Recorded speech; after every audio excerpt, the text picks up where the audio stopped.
Okay. We were discussing about the characteristics of lying position. तो lying position is an easiest fundamental position. Easiest इसलिए कहा है क्योंकि जो मसल वर्क है वो बहुत कम होता है और बॉडी के अंदर कोई भी इतनी ज़्यादा फटीग वगैरह जो है ना वो नहीं होती है। और फंडामेंटल वो पोजीशंस होती हैं जो बेसिक पोजीशंस हैं। जिस तरह से स्टैंडिंग जो है वो बेसिक पोजीशन है, लेकिन अगर आप एक पाउंड को उठा लें ऊपर की तरफ तो अभी भी आप स्टैंड तो कर रहे हैं, लेकिन this is not a fundamental standing position, बल्कि ये एक डिराइव्ड स्टैंडिंग पोजीशन होगी। इसी तरह से अगर आप लाइंग पोजीशन में स्पाइन लाइन के अंदर लेटे हुए हैं, this is a fundamental position. लेकिन अगर आप हॉरिजॉन्टली ही लेटे हुए अपनी दोनों टांगों को ऊपर उठा लें तो अभी भी आप स्पाइन पोजीशन में ही हैं, लेकिन this is not a spine fundamental position, बल्कि ये एक डिराइव्ड पोजीशन हो जाएगी जिसका फर्दर जो है वो एक पर्टिकुलर स्पेसिफिक नाम भी होगा। सेकेंड करेक्टरिस्टिक इज़ दिस कि alignment of the body is same as in the standing position. क्योंकि स्टैंडिंग पोजीशन में भी हमारी जो पूरी बॉडी है वो एक्सटेंड होती है बिल्कुल इसी तरह जिस तरह से लाइंग पोजीशन में है। लेकिन स्टैंडिंग पोजीशन में जो बॉडी की है पोस्चर है वो वर्टिकली मेंटेन होता है, लेकिन लाइंग पोजीशन में वही सेम पोस्चर हॉरिजॉन्टली एक प्लिंथ के ऊपर, एक सपोर्ट के ऊपर जो है ना वो मेंटेन होता है। तो सिर्फ इतना सा ही फ़र्क है इसके अंदर, बाकी ओरिएंटेशन सेम होती है, अलाइनमेंट बॉडी ऑर्गन्स की सेम होती है, लेकिन जो स्टैंडिंग पोजीशन है वो वर्टिकली प्लेस्ड होती है और जो लाइंग पोजीशन है उसमें बॉडी जो है वो हॉरिजॉन्टली किसी सपोर्ट के ऊपर या प्लिंथ के ऊपर जो है ना वो प्लेस होता है। The third characteristic is the body is completely supported on the plinth and ground. ठीक है ये बात। और centre of most stable state of the equilibrium and centre of gravity lying in approximately anterior vertebral sacral. जो हमारे vertebrae होते हैं, vertebrae में डिफरेंट रीजन्स होते हैं। जो ऊपर नेक वाला रीजन है उसको सर्वाइकल रीजन कहते हैं, देन लंबर रीजन आता है, थोरासिक रीजन आता है, सॉरी, सर्वाइकल रीजन, फिर थोरेसिक रीजन आता है, फिर हमारे बैक वाला लंबर रीजन आता है और उसके नीचे सैक्रल रीजन आता है। तो जो सेकंड सैक्रल वर्टिब्रा है वहाँ पर सेंटर ऑफ ग्रेविटी जो है वो प्रेजेंट होता है। सेंटर ऑफ ग्रेविटी वो पॉइंट है जहाँ पर आप कह लें कि पूरी बॉडी का जो मैक्सिमम वेट है वो एक्ट कर रहा है, तो उस पॉइंट को हम लोग कहते हैं centre of gravity. Centre of gravity में से लाइन ऑफ ग्रेविटी को पास करना, लाइन ऑफ ग्रेविटी जब सेंटर ऑफ ग्रेविटी में से पास करेगी तो बॉडी जो है वो एक स्टेबलाइज पोजीशन में आ जाएगा। एज के हमारे पास जो लाइंग पोजीशन है इसका अगर सेंटर ऑफ ग्रेविटी है ना, सेंटर ऑफ ग्रेविटी अगर हाईएस्ट पॉइंट के ऊपर होगा तो बॉडी कम स्टेबल होगी, लेकिन अगर लोएस्ट पॉइंट के ऊपर होगा तो बॉडी ज़्यादा स्टेबल होगी। लाइंग पोजीशन में सेंटर ऑफ ग्रेविटी बहुत ज़्यादा डाउनवर्ड होता है, क्योंकि आपकी जो लाइंग पोजीशन में यूँ बॉडी प्लेस है तो जो आपके बेस के बिल्कुल थोड़ा सा ऊपर, बिल्कुल थोड़ा सा ऊपर जो है ना वो आपके पास सेकंड सैक्रल वर्टिब्रा आ जाता है। ये जिस तरह से यहाँ पे है, ये बिल्कुल सपोर्ट के बिल्कुल ऊपर, ये काफ़ी लोएस्ट पोजीशन में है as related to the plinth और support. So centre of gravity बहुत लोअर पोजीशन में है, तो ये एक most stable state of equilibrium है। इक्विलिब्रियम जो है ना इसके अंदर बहुत स्टेबलाइज मेंटेन होता है। देन नेक्स्ट है करेक्टरिस्टिक्स।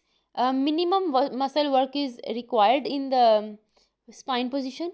आगे suitable position for many exercises. ये काफ़ी सूटेबल पोजीशन है एक्सरसाइजेज के लिए, क्योंकि देखें एक्सरसाइज में ये है कि आपने एक पर्टिकुलर मसल के ऊपर वर्क करना है।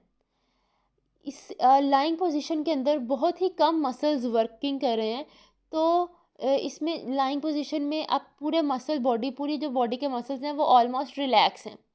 अब आपने जिन मसल्स के अंदर इंड्योरेंस या स्ट्रेंथ मेंटेन करनी है, आप उन मसल्स को जो है ना वो वर्क करें उन मसल्स पे, और उसमें स्ट्रेंथ जो है ना वो बिल्डअप करें, और पूरी जो बॉडी की एनर्जी है वो उन मसल्स की स्ट्रेंथ को गेन करने के अंदर हेल्प करेगी।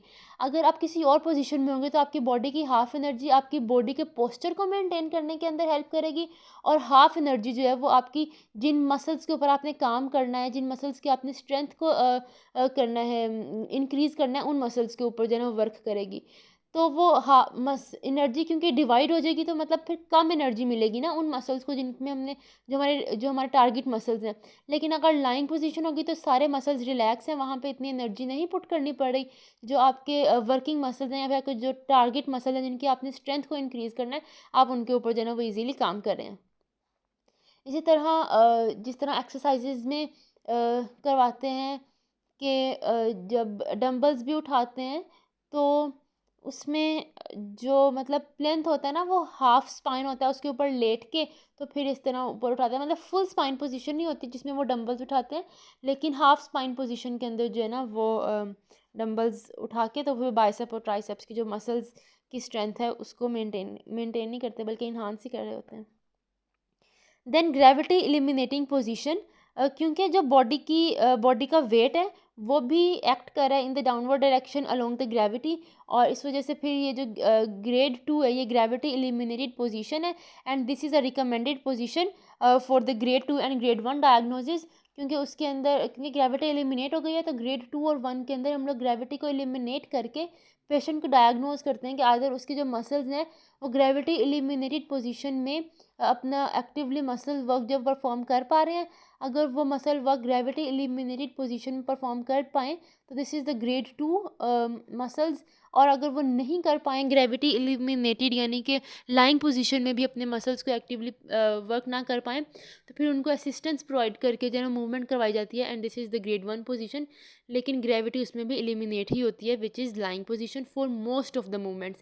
हर मूवमेंट के अंदर ज़रूरी नहीं है कि लाइंग पोजीशन ही हो ग्रेविटी एलिमिनेटेड पोजीशन, लेकिन ज़्यादातर मूवमेंट्स में जो है ना वो लाइंग पोजीशन ही होती है।